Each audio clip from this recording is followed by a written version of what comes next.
Another day, another basketball stories na naman ang pagkukwentuhan natin. At ngayon nga ay pag-uusapan natin ang inilabas na balitang handa na nga po ngayon ang lineup ng Minnesota Timberwolves. At ang inilabas na balita na nagsalita na nga po ang Philadelphia 76ers kay Ben Simmons.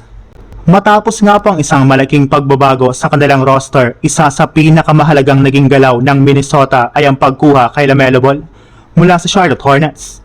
Kasama rin sa deal si Josh Green habang naiwan naman sa kanilang core sina Anthony Edwards, Rudy Gobert, Jaden McDaniels at iba pang mahalagang players.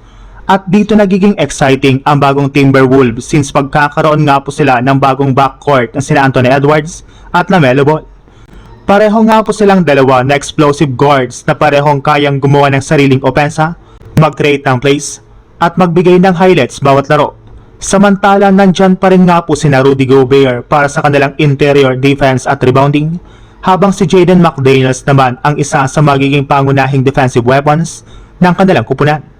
Hindi rin nga po biro ang kanilang depth dahil pinanatili nga po nila sina Ayo Dosunmu, Jaylen Clark at Bones Hyland habang nagdagdag din nga po sila ng veteran presence kay Trey Lyles. Kaya ngayon ang malaking tanong, sapat na nga ba ang bagong roster neto para dalhin ang Timberwolves hanggang NBA Finals?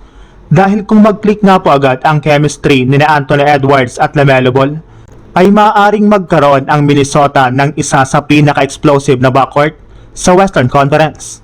At tandaan, hindi na lang ito team na umaasa sa isang superstar. Ngayon nga pa ay mayroon na silang Anthony Edwards, LaMelo Ball, Rudy Gobert at isang mas malalim na supporting cast, ang Minnesota Timberwolves. Sa ibang balita naman, kung inyo nga pong matatandaan, naging usap-usapan nga po nitong mga nakarang linggo ang posibilidad na muling pagkuha at pagpapabalik ng Philadelphia 76ers sa kanilang dating first overall pick na si Ben Simmons, matapos nga po niyang ipahayag na bukas nga po siya sa posibilidad na bumalik sa NBA. May mga ulat pa nga pong nagsabing interesado ang 76ers sa isang reunion, lalo na ngayong naghahanap sila ng dagdag na player sa kanilang roster. Pero sa pinakabagong development nga po ng balitang ito, mukhang hindi na nga po iyan matutuloy pa. Gayong ayon nga po sa ibinulgar ng mismong general manager ng 76ers na si Mike Gansey, wala na nga po silang balak pa na kunin muli ang kanilang dating player. Meron rin naman nga po silang malaking problema ngayon sa kanilang salary cap since nasa humigit kumulang $1.8 million lamang sila bago pumasok sa first apron hard cap.